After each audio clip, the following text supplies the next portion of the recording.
बिहार के मुख्यमंत्री नीतीश कुमार के आरजेडी और कांग्रेस से अलग होने के बाद महागठबंधन में सीट शेयरिंग का नया फॉर्मूला बनने जा रहा है। जेडीयू के अलग होने से आरजेडी, कांग्रेस और लेफ्ट पार्टियों को अब ज्यादा सीटें लड़ने को मिलेंगी। सूत्रों के मुताबिक लालू की पार्टी आरजेडी राज्य के 28 सीटों पर चुनाव लड़ सकती है, वहीं कांग्रेस को 6 और इतनी ही सीटें लेफ्ट पार्टियों को देने के मूड में है। इनमें से सीपीआई माले को 3 से 4 और सीपीएम और सीपीआई को भी एक सीट मिल सकती है। सीपीआई माले के महासचिव दीपांकर भट्टाचार्य ने शनिवार को कहा कि उनकी पार्टी ने 2 दिन पहले आरजेडी के प्रदेश नेतृत्व को अपना संशोधित प्रस्ताव भेजा। इनमें पहले की तुलना में ज्यादा संख्या में सीटें मांगी गई। हालांकि उन्होंने ये नहीं बताया कि सीपीआई माले ने अब कितनी सीटों पर चुनाव लड़ने का प्रस्ताव रखा है। जब जेडीयू महागठबंधन में थी तब माले ने आरजेडी से आरा, पाटलिपुत्र और सीवान समेत बिहार की 5 लोकसभा सीटों पर दावा पेश किया। सूत्रों के मुताबिक नीतीश की जेडीयू के एनडीए में जाने के बाद सीपीआई माले बिहार की 9 सीटों पर चुनाव लड़ना चाहती है। इनमें से एक कटिहार लोकसभा सीट भी शामिल है, जिस पर कांग्रेस की नजर है।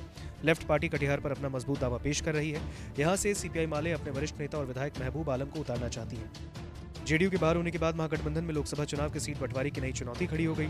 आरजेडी नेताओं ने कहा कि बिहार की 40 में से करीब दर्जन भर सीटों पर पुनर्समायोजन हो सकता है, क्योंकि पहले जेडीयू की 17 सीटों की मांगों को ध्यान में रखते हुए फॉर्मूला तैयार किया जा रहा था। नीतीश की पार्टी जब महागठबंधन में थी तब 17-17-5-1 के फॉर्मूले पर बात चल रही थी और इसके तहत आरजेडी और जेडीयू को 17-17, कांग्रेस को 5, सीपीआई माले को 1 सीट दिए जाने की चर्चा थी। आरजेडी के अंदरूनी सूत्रों ने बताया कि लालू और तेजस्वी बिहार में नई सीट शेयरिंग फॉर्मूले पर काम कर रहे हैं और इसके तहत आरजेडी 28 सीटों पर चुनाव लड़ेगी, जबकि कांग्रेस को 5 से 6 सीटें दी जा सकती हैं।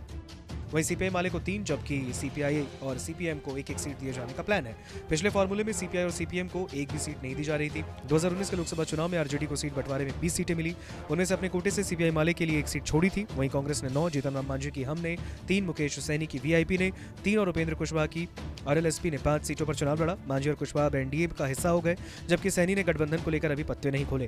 हालांकि पिछले चुनाव में महागठबंधन को करारी हार का सामना करना पड़ा। एनडीए 40 में से 39 सीटों पर जीत दर्ज की। महागठबंधन ने सिर्फ कांग्रेस की ही 1 सीट जीत पाई। नमस्कार, मैं हूं मानक गुप्ता। अगर आपको हमारा ये वीडियो पसंद आया हो तो इसे लाइक और शेयर जरूर करें और हां, हमें सब्सक्राइब और फॉलो करना ना भूलें, ताकि आप देश और दुनिया की कोई खबर मिस ना करें। तो जुड़े रहिए हमारे साथ और देखते रहिए न्यूज़ 24।